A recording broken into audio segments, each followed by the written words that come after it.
Hello साथियों, मेरा पहला क्वेश्चन है प्रॉफिट लॉस का। एक व्यक्ति 5 रुपये प्रति वस्तु के हिसाब से 500 वस्तुएं बनाता। वह वस्तु का विक्रय मूल्य इस तरह अंकित करता है कि यदि केवल 400 वस्तुएं बेची जाए तो 20% का लाभ होगा, जबकि 80 वस्तुएं खराब हो जाती है और वह इस मूल्य पर केवल 420 वस्तुएं ही बेच पाता है।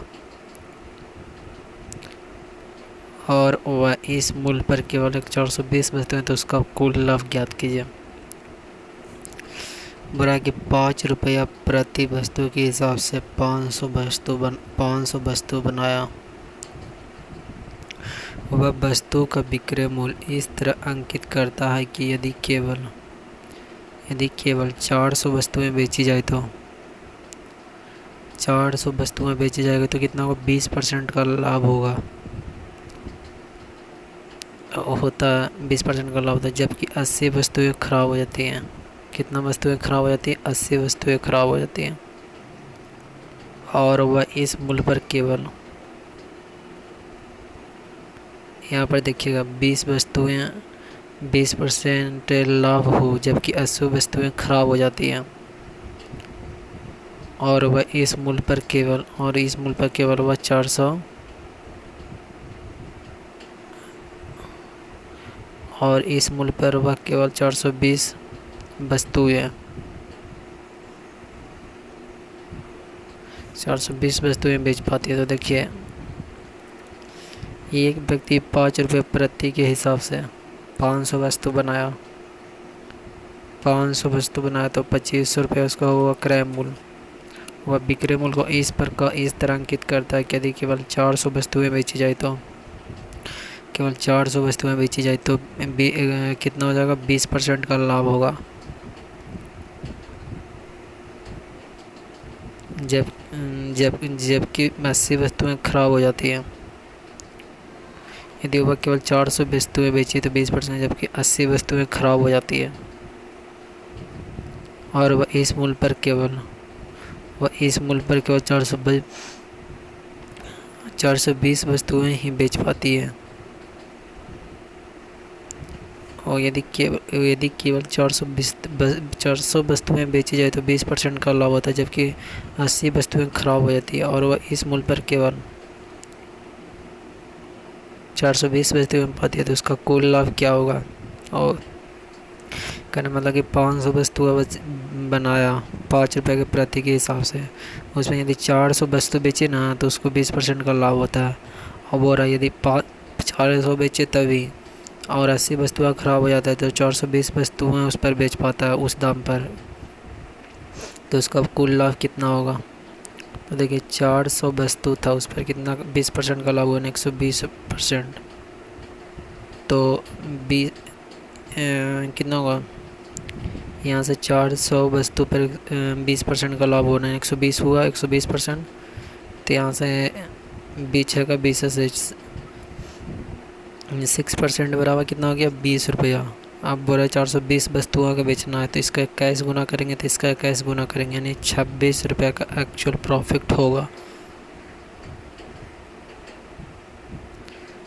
आगे by selling 96 article 4 rupees, 96 article 4 rupees, 194 there is loss of 35%। Loss कितना हो रहा है, 35% का। How many article should is sell for rupees 108 to get a profit of 17%। तो यहाँ बोल रहा है कि 96 आर्टिकल फॉर 144 रुपया, there is loss of 35%। How many article should he sell for rupees 108। 108 रुपये में कितना आर्टिकल बेचे कि गेट प्रॉफिट ऑफ, तो 96 वस्तु को बेचता है तो कितना होता है, 35% का लाभ होता है।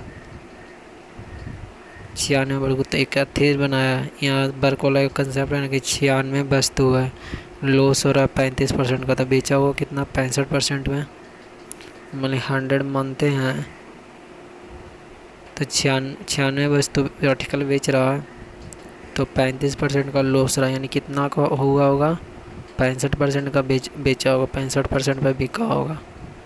और जब 108 रुपये में बेचता है तो 17% का लाभ होता है, यानी 117 हो गया। तो वही बोल रहा कि 96 वस्तुओं का बेचा तो कितना हुआ, लॉस हुआ 35% का, नहीं 65% का हुआ सामान, कितना वस्तु का, तो कितना रुपया है, 144 रुपये। पैसा को नीचे लिखेंगे।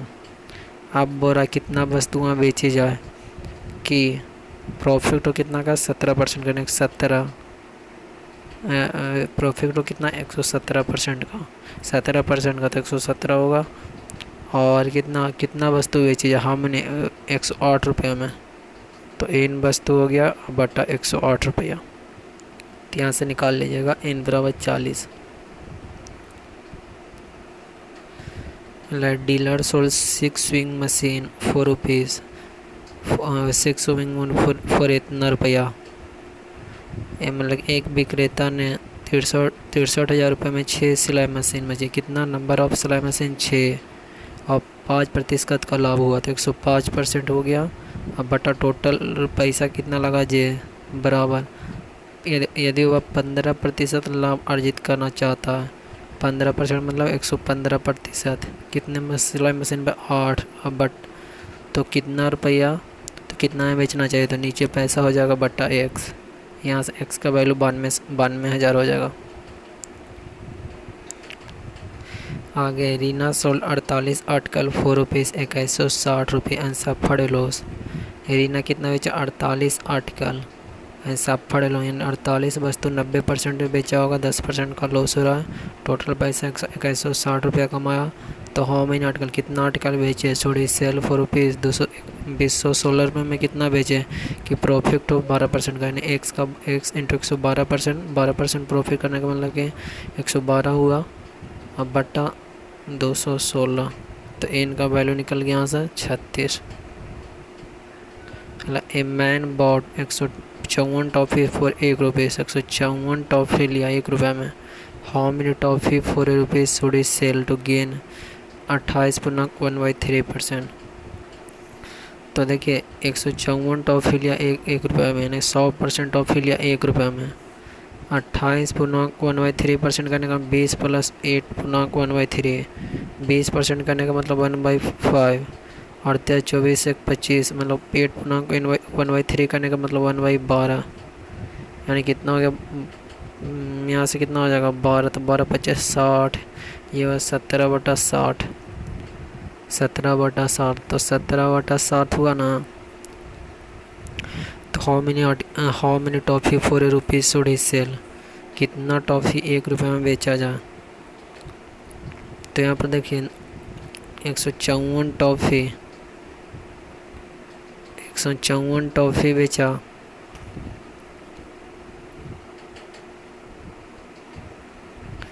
तो how many toffee for rupee, n हुआ यहाँ पर कितना 154 टॉफ़ी, एन इंटू कितना परसेंट, एन इंटू 1 बटा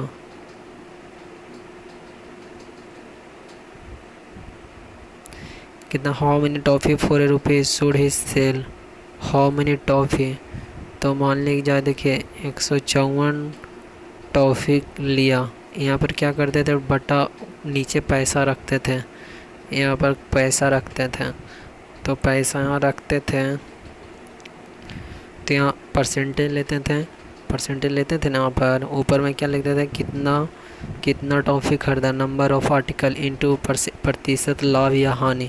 तो यहाँ कितना हुआ 1%, मतलब 100% टोटल या 1 रुपये में, यानी 1% हो गया 1, अब बट्टा नंबर ऑफ आर्टिकल 1 हो गया, रुपीज़ 1 रुपया हो गया, इंटू नंबर ऑफ आर्टिकल प्रतिशत कितना हो गया यहाँ पर 17/7, तो प्रॉफिट हो रहा है, तो यानी 60 10 77/7 बट्टा 1। यहाँ पर इधर लगाए थे यहाँ पर in number of article into profit percent निकालते थे, प्रॉफिट पर अब बटन बटा रुपया, तो 1 रुपया दोनों में बेच रहा है, 1 रुपया दोनों में बेच रहा है, दोनों पर क्या हो जाएगा, कितना में बेचेगा, मतलब रुपया रखना नीचे। और इधर कितना हो जाएगा, नंबर ऑफ आर्टिकल कितना प्रतिशत, तो इधर 1 था तो इधर 77/60 हो जाएगा। आगे है ए ने 5400 रुपया में, ए ने 5400 रुपये में एक वस्तु खरीदी और इसे 30% की हानि पर बेच दिया। इस प्राप्त राशि को से उसने एक और वस्तु खरीदी और उसे 60% के लाभ पर बेचा। इस प्रकार उसका कुल लाभ प्रतिशत क्या होगा। तो ए ने 5400 रुपये की वस्तु खरीदी और उसे 30% की हानि पर खरीदी। मान ली सीपी पहले 100 रुपया था, उसको 30% की हानि पर बेचे तो 70 रुपये बेचा। इस प्राप्त राशि पर जो प्राप्त हुआ राशि पर तो उसने एक और वस्तु खरीदी और 60% के लाभ पर बेची। तो 70 का 60%, 16 112 रुपये में, तो उसका लाभ कितना हो गया। यहाँ से कितना लाभ हुआ, तो ओरिजिनल लाभ से तो 12% का गेन हुआ। नहीं तो दूसरा तरीका और है कि पहले 30% का लाभ हो रहा है, यानी 10 का सामान 7 में दिए, दूसरा में 60% का लाभ हो रहा है, 6 2 से 5 का सामान 8 में दिए, तो टोटल 50 हो गया 56। इसका दुगना किए तो टोटल 12% का लाभ हुआ। टोटल कितना हुआ, 12% का लाभ हुआ। और नहीं तो एक और तरीका देखिए, पहला में 30% का क्या हुआ, लॉस हुआ, दूसरा में कितना हुआ, 60% का लाभ हुआ। दोनों का इफेक्टिव रेशियो निकाल दीजिए, यहाँ से आंसर भी ये भी आ जाएगा। Ravi purchase shirt at 8/9 of SP। Ravi purchase at a shirt of 8/9 of SP। 8/9 of SP, यानी CP 8 रुपया है तो SP 9 रुपया है। He sold at 12% more than it SP। He sold 12% more than it SP। तो CP 9 है तो 12% मोर, यानी 112% हुआ होगा। तो 112 किए तो कितना आ गया, सोल्ड से then find is gain percent. तो इतना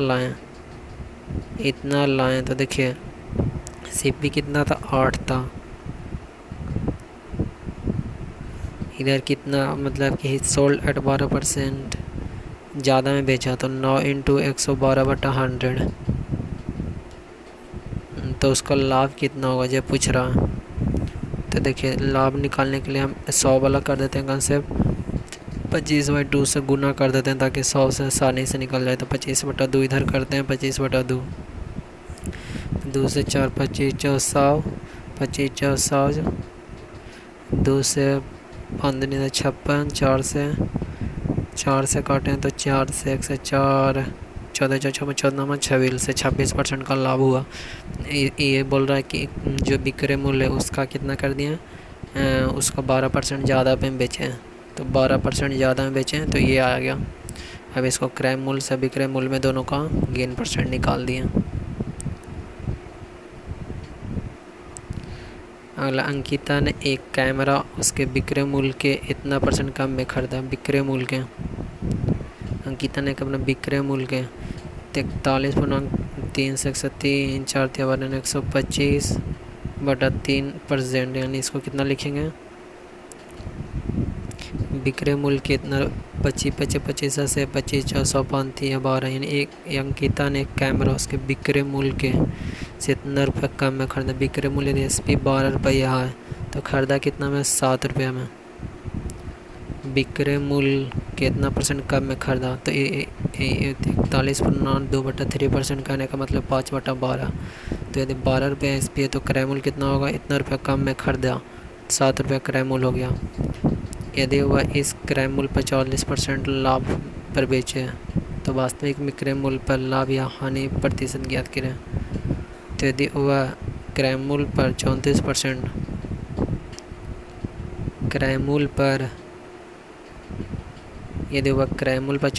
लाभ पर बेचे क्रय मूल्य पर, तो क्रय मूल्य कितना है, 7 है, उस पर 34% लाभ 134% हो जाएगा। तो वास्तविक विक्रय मूल्य पर उसका लाभ प्रतिशत और हानि बताएं। तो वास्तविक मूल्य लाभ पर, तो देखिए प्रॉफिट और loss percent on original SP, तो बोल रहा है कि then find is profit loss on original SP.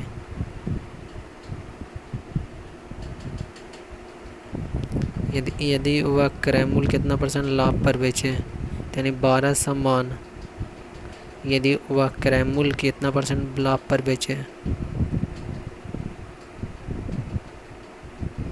देखिए तो यहाँ 12 का समान कितना में बेचा, 7 इंटू 1.34 में बेचा, तो 12 का समान 7 इंटू 1.34 में बेचा, तो यहाँ से गुण दोनों पटे लिए तो कितना 12, इधर 600, यानी 600 का सामान 469 में बेचा, तो लॉस हुआ कितना का 131 का इंटू 100 बट्टा CP। यहाँ देखिए अंकित परचेस ए कैमरा फॉर इतना रुपया less than price, it's SP से इतना रुपया लेस प्राइस में खरीदा, had is sold for 34% profit on CP, had is sold for 34% profit on CP, तो CP पर 34% का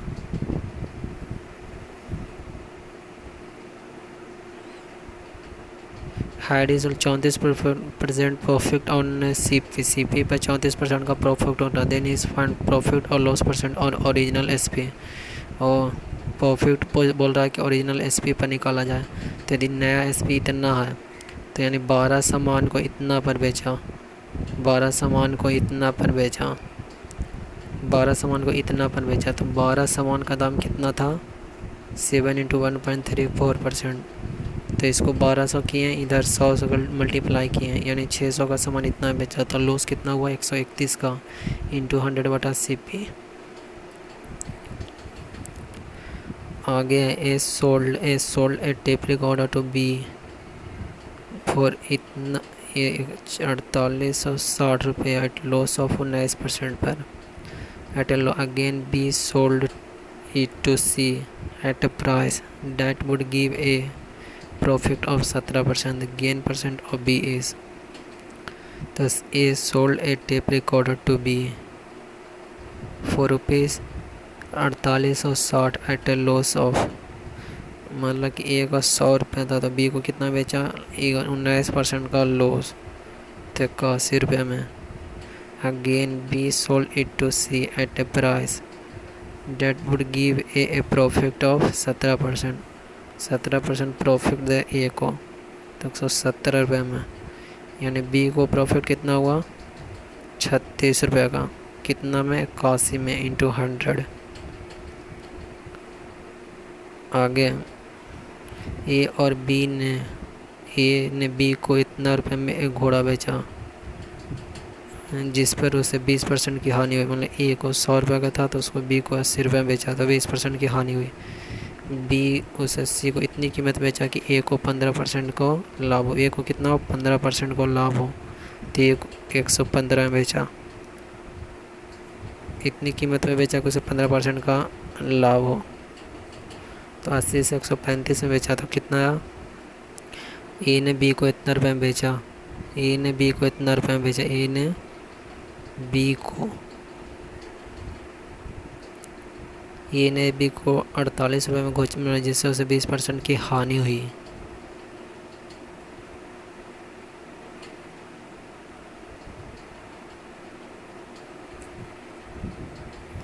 तो वो रहा है कि B को कितना तो B को कितना गेन हुआ, तो B को गेन कितना हुआ 35 रुपये का गेन हुआ। अब A ने B को इतना रुपये में घोड़ा बेचा, A ने B को 48 रुपये में घोड़ा बेचा, यानी 80 यूनिट का वैल्यू इतना दिया था, 1 यूनिट का इतना, तो 35 यूनिट लाभ हुआ B को कितना लाभ हुआ, 80 रुपये का सामान था 115 में बेचा तो कितना 35 रुपये का लाभ हुआ। और A ने B को 48 रुपये में घोड़ा बेचा, मतलब B का जो विक्रय मूल्य होगा, मतलब B जो बेच दिया होगा पैसा 48 रुपया, तो इसी का वैल्यू दिया हुआ है।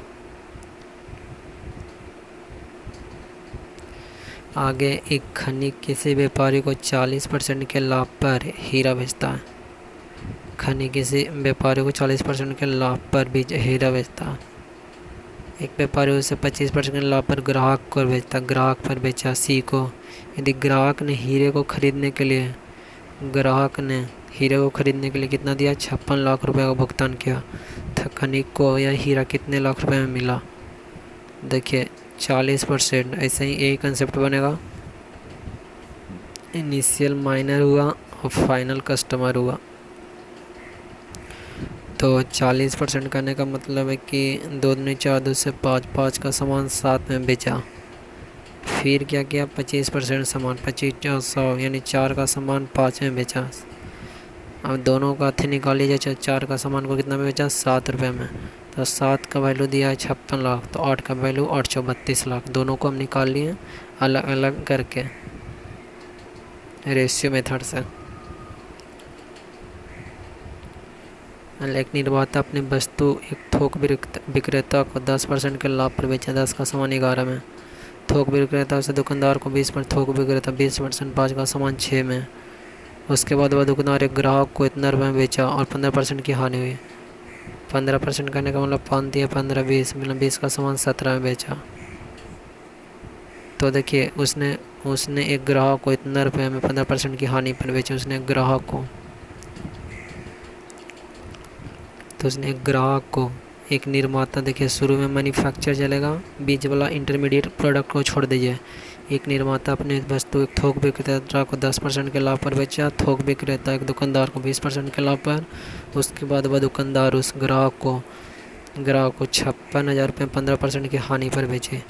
तो दोनों को यहाँ से कितने, तो 1000 बटा 1122। यहाँ दिया है कि ग्राहक को इतना रुपये मैं 15% की हानि पर बेचती, यानी 1122 रुपये का वैल्यू कितना दिया, 56,100 रुपये। तो कितना गुना, 50 गुना। तो इसका मैन्युफैक्चर का दाम निकल जाएगा यहाँ से।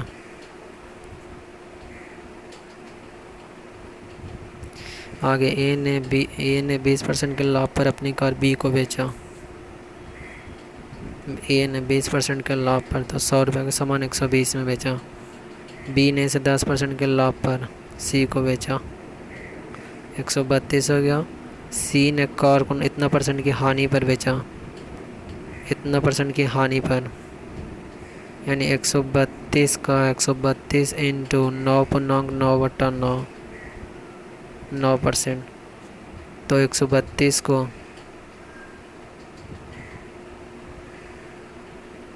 तो कितना हुआ, 120 रुपया। और डी ने खरीद मूल्य पर 10% खर्च करके इसे इतना प्रतिशत के लाभ पर ए को बेचा।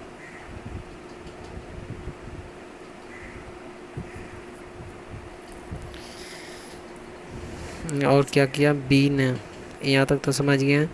सी ने कार को 9.9% की हानि पर डी को बेचा, 9.9% की हानि पर।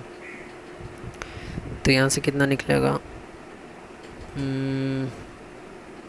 909 इंटू 1 3 2, 9 दूनी 18, 9 दूनी 18, 9 तिया 27, 9 तिया 27, 9 से 1 से 9, 0 से 1 से 9, 8 7 1 8, 9 17, 19 7 1 8 1 9, 9 2 11, यानी 1 2 1 2 132.00 यानी 11, यानी लगभग 120 रुपये बेचा। 9.9% का मतलब करने का मतलब है कि 11 पॉइंट समथिंग आता है, तो 120 रुपये में बेचा। अब डी को बेचा, सी ने डी को बेचा, और डी ने खरीद मूल्य पर 10% खर्च करके 120 पर 10% का खर्च किया, 132 रुपया हुआ, खर्च किया। कितना में बेच दिया, 8.3% के लाभ पर ए को बेच दिया। 132 का 8.31% करने का मतलब है 8.33% करने का मतलब 1/12। इसको इतना के 12 से 11 यानी 143 में बेचा। तो ए को कितना आएगा, final loss of A 143 minus 20 profit of ए,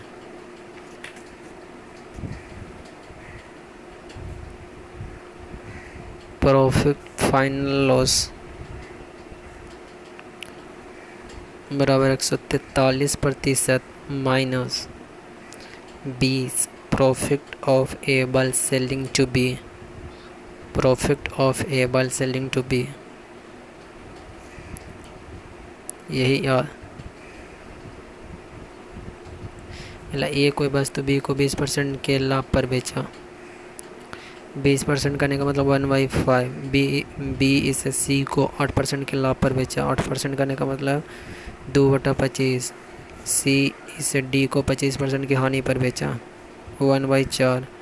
यदि ए और बी के लाभ के अंतर 260 रुपये तो डी इसे कितना में खरीदा।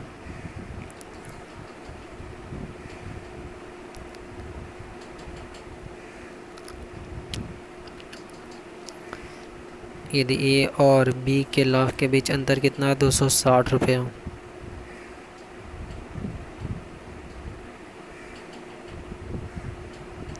अंतर 260 रुपया।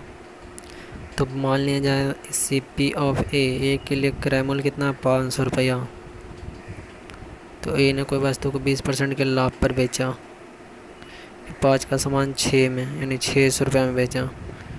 और बी ने इसे सी को 8% के लाभ पर बेचा। 8% के लाभ पर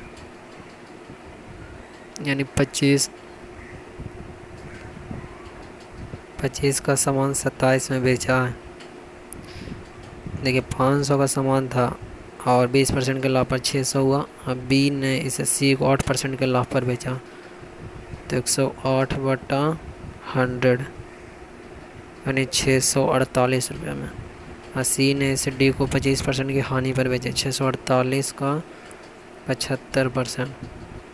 25 75 25 400 400 से 4 4 12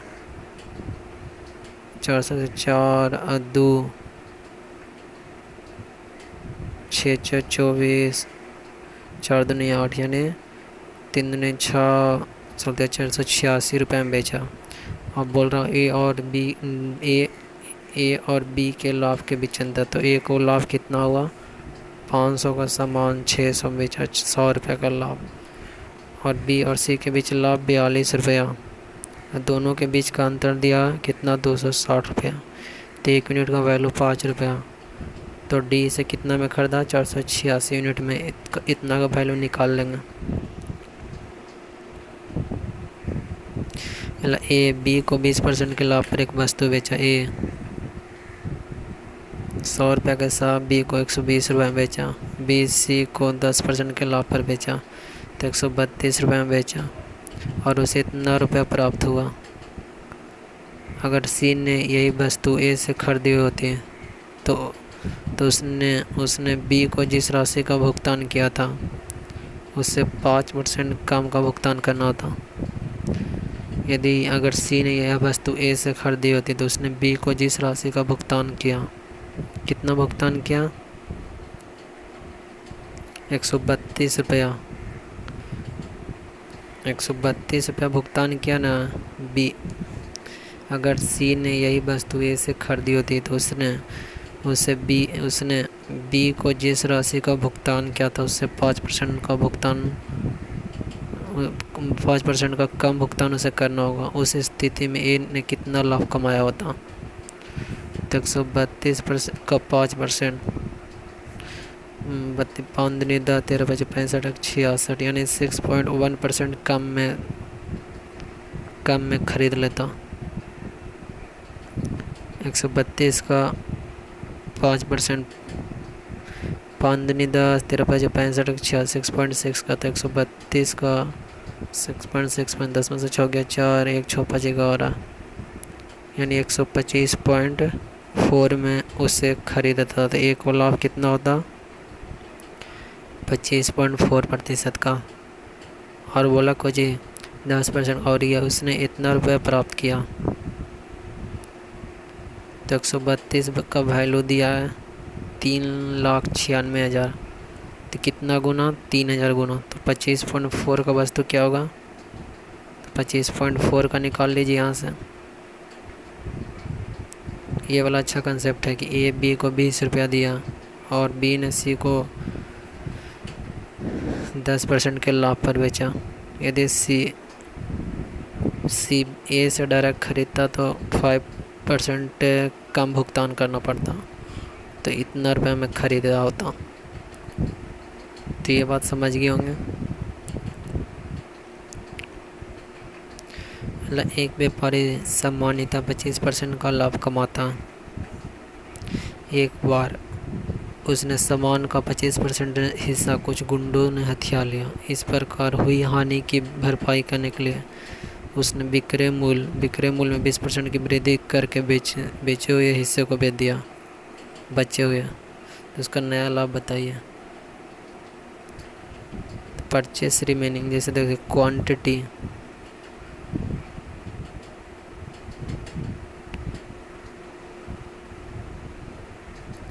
एक व्यापारी सामान्यतः 25% का लाभ कमाता है। एक बार उसने 25% हिस्सों को गुंडों ने छीन लिया।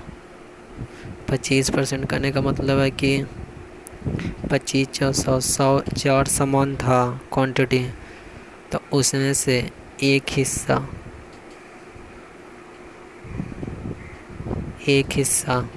गुंडा छीन लिया, तो बचा कितना? 3 हिस्सा। इस प्रकार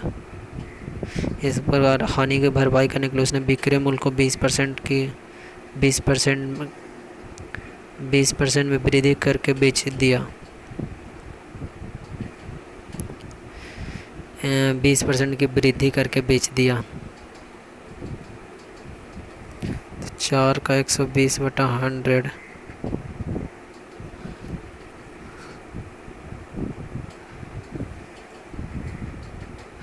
कुछ व्यापारी सामान्यतः 25% का लाभ कमाता है।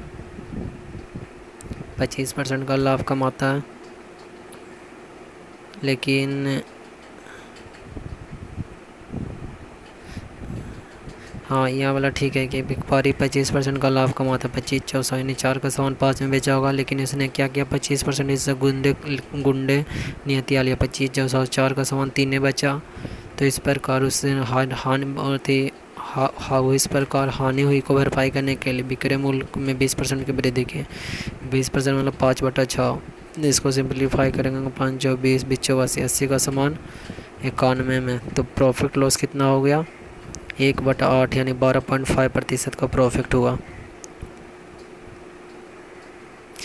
और यहाँ तक एक व्यापारी 25% का लाभ कमाता समान था। एक बार उसने 25% हिस्सा कुछ गुंडे ने हथिया लिया। 25% 1/4 यानी 4 में से 3 सामान बचा।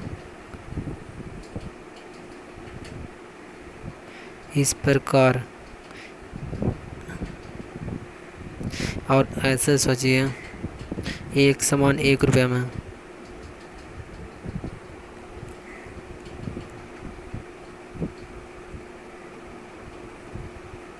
और उसने 20% की वृद्धि करके बेच दिया।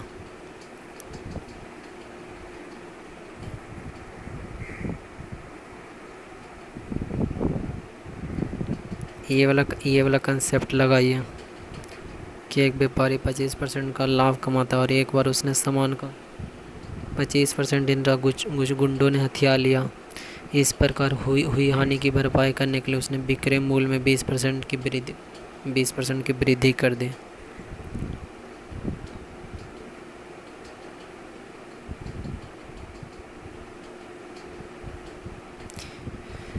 ये तो देख रहे हैं क्वांटिटी, लेकिन 20% की वृद्धि की।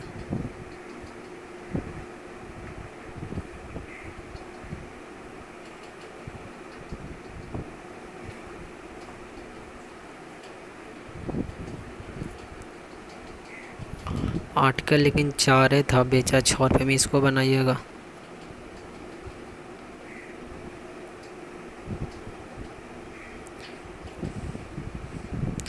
एक मिल मालिक ने थोक विक्रेता को कुछ वस्तुएं 22.5% के लाभ पर बेचा।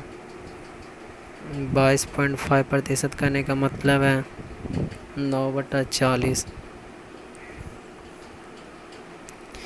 33.33% करने का मतलब है +1/3,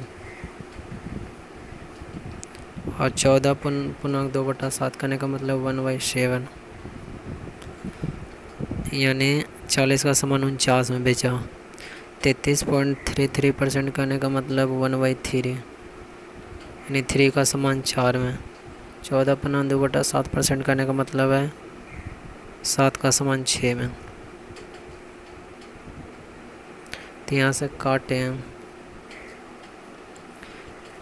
एक मिल मालिक ने थोक विक्रेता के कुछ वस्तुएं 22.5% के लाभ पर बेचा। 22.5% करने का मतलब है 5 से 5 दूनी 10, 5 से 9 5 45, 5 से यानी 9/40, 40 का सामान 9 में बेचा, 49 में। 33.33% का 1/3 यानी 3 का सामान 4 में। हानि 50, 98, 99, 100/7 यानी 7 का सामान 6 में।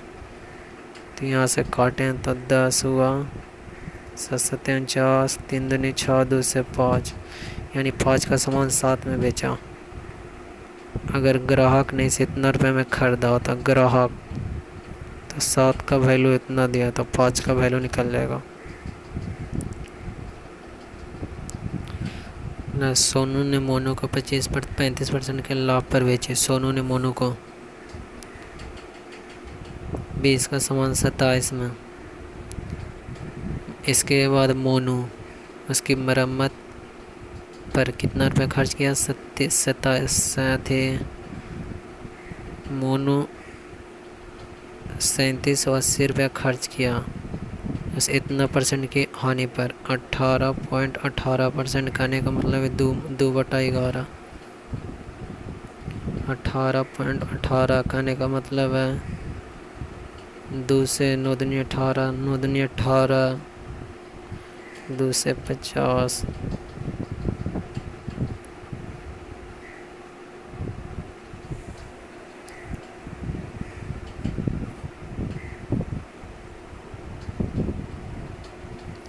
18.18% करने का मतलब है 2/11 की हानि पर रवि को बेच दिया।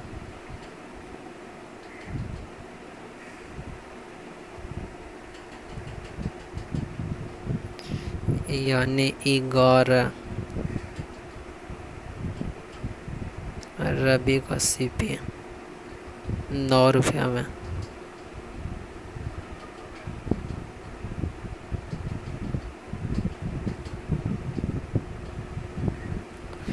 अब रवि के वस्तु का क्रय मूल्य।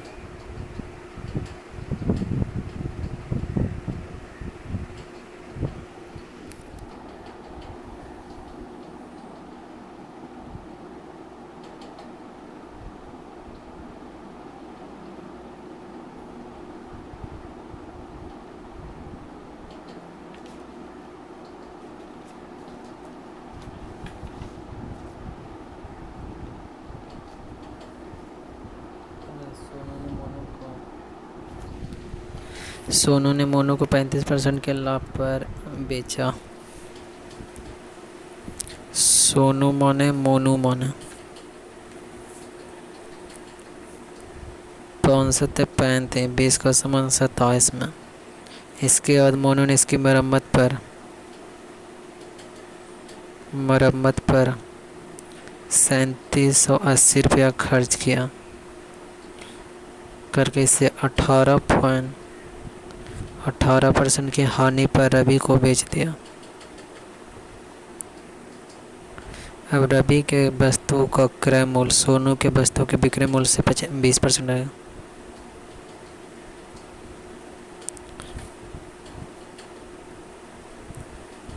अब रवि के वस्तु का क्रय मूल्य सोनू के वस्तु के विक्रय मूल्य से रवि के वस्तु का क्रय मूल्य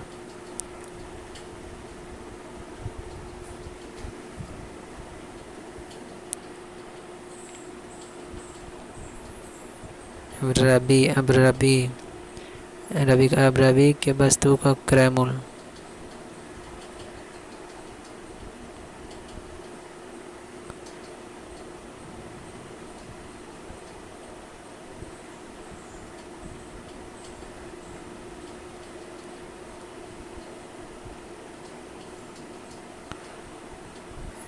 सोनू ने मोनू के वस्तु 35% के लाभ पर बेचा। इसके बाद मोनू ने उसकी मरम्मत पर 3780 रुपये खर्च किया। ठीक है, मोनू का 80p हो गया। खर्च करके इसे 18.88% करने का मतलब है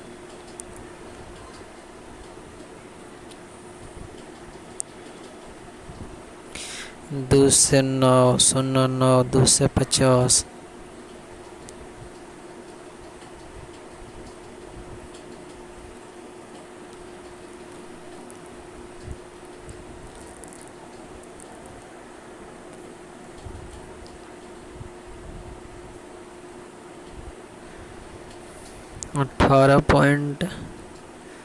18% करने का मतलब है 2/11, यानी 11 का समान।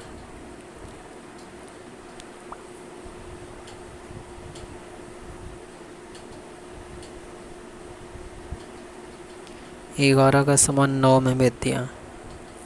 अब रवि की वस्तु का क्रय मूल्य।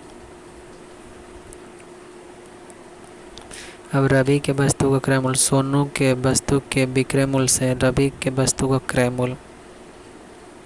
अब रवि के वस्तु का क्रय मूल्य सोनू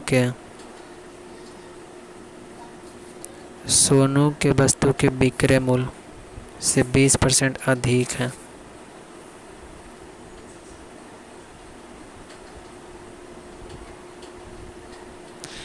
मतलब सोनू ने मोनू को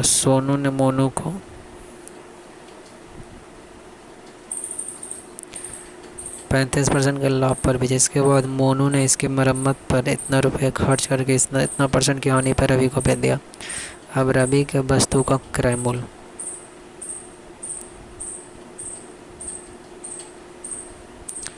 क्रय मूल्य सोनू के वस्तु के विक्रय मूल्य से सोनू के वस्तु के विक्रय मूल्य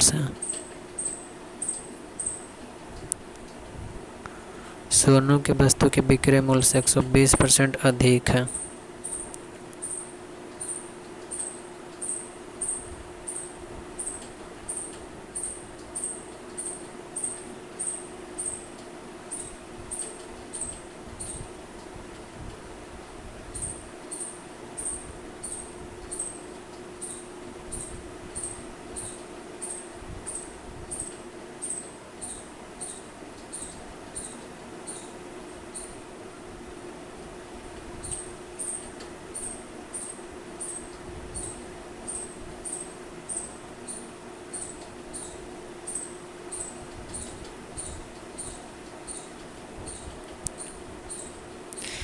यहाँ दिया। अब रवि का वस्तु का क्रय मूल्य। अब रवि का वस्तु का क्रय मूल्य सोनू के वस्तु के विक्रय मूल्य। सोनू का वस्तु का विक्रय मूल्य रवि का वस्तु का क्रय मूल्य सोनू के वस्तु का विक्रय मूल्य। सोनू का वस्तु का विक्रय मूल्य इतना है, इसको 27 किए, सब 20% अधिक है। तो 27 का 120% हो 27 दूनी 54, 27 4 7 5 12 2 32.4। तो बोल रहा है यदि 32.4 है इसका। अभी बोल रहा है कि अब रवि का वस्तु का क्रय मूल्य सोनू के वस्तु के विक्रय मूल्य से 20% अधिक है। तो 20% अधिक किया तो इतना आया।